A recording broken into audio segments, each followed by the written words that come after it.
மரியாதைக்குரிய நேதாஜி அவர்கள் அந்த உரையை கேட்டு மெய்சிலிர்த்து போகிறார்.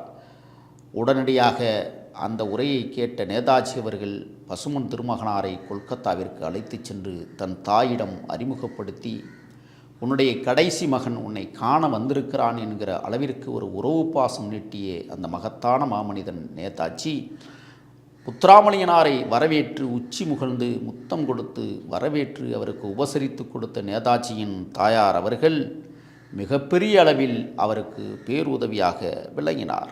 அந்த காலகட்டங்களில் விடுதலைக்கான தேவை உழைப்பு, விடுதலைக்கான தேவை தியாகம் என்கிற அடிப்படையில் தமிழ்நாட்டில் எப்படியாவது ஒரு மிகப்பெரிய படையை கட்டியமைத்து உருவாக்கிட வேண்டும் என்று கனவு கண்ட பசும்பொன் திருமகனார் 1933 விடுதலைக்கான உழைப்பை பற்றியும் அரசியலுக்கான தன்மைகளை பற்றியும் மிகச்சிறந்த அளவில் பேசி தனது உருவாக்கத்தை தனதாக்கி கொள்ளுகிறார்.